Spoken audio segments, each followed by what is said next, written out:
it would be a defense that I would use for the mental health conversation. To say, oh, you guys say I'm crazy, but look at this, I made money.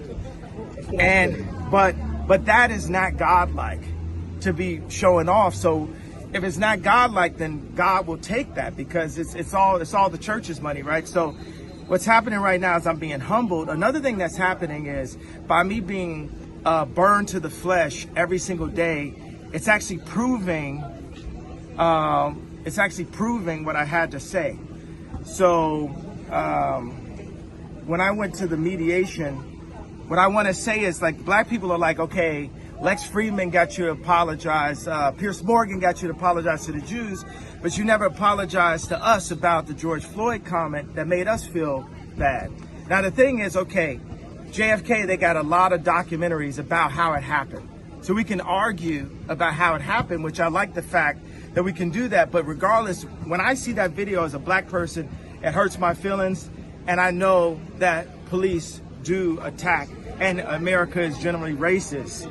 And I understand that when we got to say Black Lives Matter, that the idea of it made us feel good together as a person, as a people, right? When let me say it so the soundbite is better for you guys. When the idea of Black Lives Matter came out, it made us come together as a people. Now afterwards, yes, there was some things where the money went. There were some things where it was used in order to push us to the Democratic vote. There were people behind it involved. That happened, but the general feeling. So when I said that, and I questioned the death of George Floyd, it hurt my people. It hurt the black people. So I want to apologize to hurting them, because right now God has shown me by what Adidas is doing and by what the media is doing, I know how it feels to have a knee on my neck now. So I thank you, God, for humbling me and letting me know how it really felt. Because how could the richest black man ever be humbled other than to be made to not be a billionaire in front of everyone off of one comment that actually, if you look at the definition of DEFCON, it means to get extra defense, which obviously I must have needed. Yeah.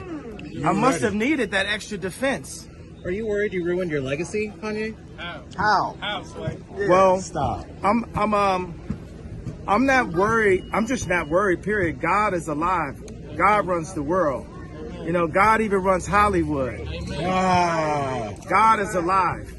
And he's using me right now. He chose me for such a time like this to basically for the media to put their knee on my neck, for Adidas to put their knee on my neck. All I ever wanted at Adidas, I left Nike because Nike wouldn't give me a percentage for my shoes, and I had the Red October, and my girlfriend at the time was pregnant, and I needed to get some money, because if I was the kid that just had the red shoes, I could have never been a black man wearing a red hat. Right.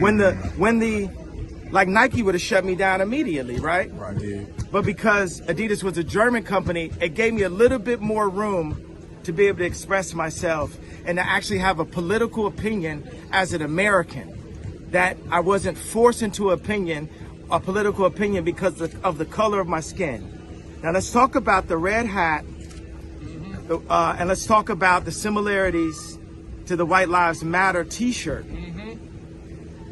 The thing about the red hat that drove me to a point of exhaustion, which was misdiagnosed by I'm not going to say what race, what people, doctor, and what hospital, and what media went to. We know I can't say that. It was a Jewish doctor that diagnosed me of having a disorder that would have had me on medication right now. At a time like this, if I was on medication right now, then one pill could have been swapped out and it would be Michael Jackson and Prince all over again. But because I didn't take the misdiagnosis and I didn't take the medication, I'm able to speak to you guys clear of thought and transparently. Now let me talk about the red hat. Wearing the MAGA hat the way that Hollywood's political agenda attacked me and put me to a point of exhaustion was death by 1,000 cuts. Everyone would say something to me, from a driver to my ex-wife to Adidas. Everyone would say something. So when I wore that White Lives Matter, I said, I'm not going through this again. I'm not going.